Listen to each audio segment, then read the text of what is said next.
It seems incredible to me that certain countries are still not advocating the wearing of masks. And in a policy change, even the Centers for Disease Control in the US has recommended that people make their own homemade masks and wear them in public. This virus is far more contagious and more airborne than perhaps scientists first thought, which is why it's spreading so fast. And I believe we all need to be wearing masks against the virus. The scientific research seems to point to that. And if we all wear masks, I believe that we can all play a part in reducing the burden on the healthcare system and flatten the curve just like they have in certain countries. But what does the science actually say about the nature of this virus, and which material should we use to make our mask?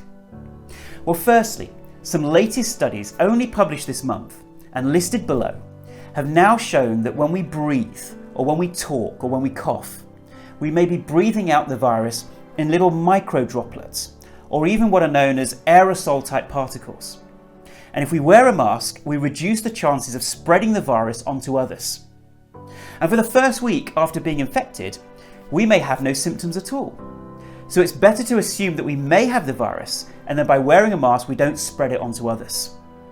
Secondly, despite us being told it's not airborne, recent research has found that in fact the virus can remain suspended in the air for up to 3 hours. It can spend in microdroplets of moisture or dust, as well as form a type of aerosol. This is why healthcare workers have to wear the N95 masks.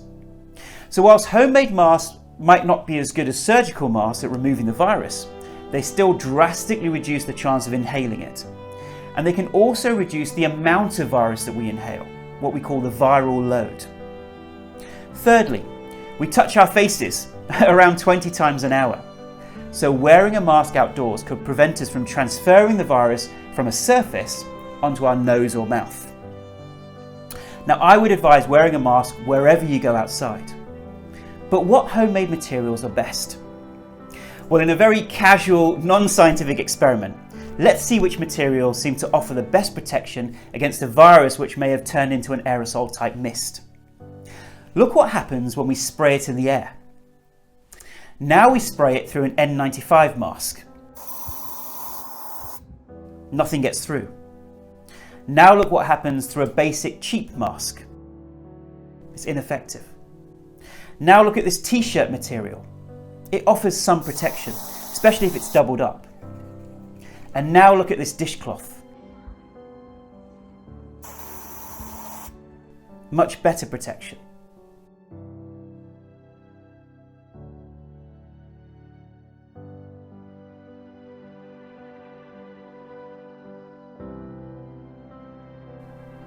Now, the research that we've done online seems to indicate that most universities recommend high-density cotton materials to make your own mask. It's the easiest to use as well as most breathable. In fact, the best home material is a HEPA filter, such as a vacuum cleaner bag, but that's a little trickier to make.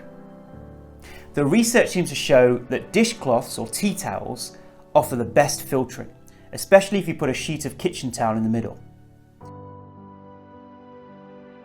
So you can take your high thread count cotton, could be a t-shirt or a sheet, or your dishcloth, place a couple of rubber bands or hair ties around it, and then fashion yourself this homemade mask like this, and putting the rubber bands around your ears, and there we go.